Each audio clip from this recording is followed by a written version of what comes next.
You are watching Goa TV 24. शाळेच्या अंगणात mobile tower, पण शाळेवरती गळणारे छप्पर. मोबाईल टॉवरचे भाडे कोणाच्या खिशात? सरकारी प्राथमिक विद्यालय नासनोला आलदोना येथील एक धक्कादायक प्रकार. या शाळेच्या अंगणात एक मोबाईल टॉवर उभा केलेला आहे, पण या शाळेवरती गळणारे छप्पर. केंद्र सरकारने 2006 मध्ये मोबाईल टॉवर उभा करण्याबाबत काही मार्गदर्शक तत्त्वे, नियम व बंधने ठरविले. त्यानुसार शैक्षणिक संस्था व इस्पितळांच्या परिसरात मोबाईलचे टॉवर बसवू नयेत, कारण त्यामुळे मुलांना व आजारी व्यक्तींना कमी प्रतिकारशक्तीमुळे किरणोत्सर्गाचा त्रास संभवतो.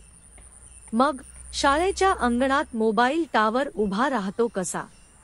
ही शाळा 1ली ते 4थी पर्यंत आहे, पण 1ली ते 4थी मध्ये शिकणाऱ्या विद्यार्थ्यांची एकूण संख्या 6 विद्यार्थी आहे, आणि या 6 विद्यार्थ्यांपैकी एकही विद्यार्थी हा गोव्यातील स्थानिक नाही.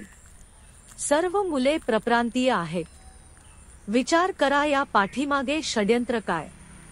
सरकारी शाळा बंद पाडणे हा एकमेव उद्देश असावा. जरा या प्रकारात स्थानिक आमदाराने लक्ष घालावं इतकी अपेक्षा आहे.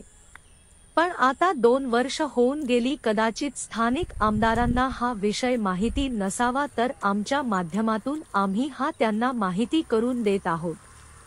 जरा या प्रकरणांमध्ये त्यांनी लक्ष घालावे, कारण हे प्रकरण येणाऱ्या पिढीसाठी महत्त्वाचे आहे.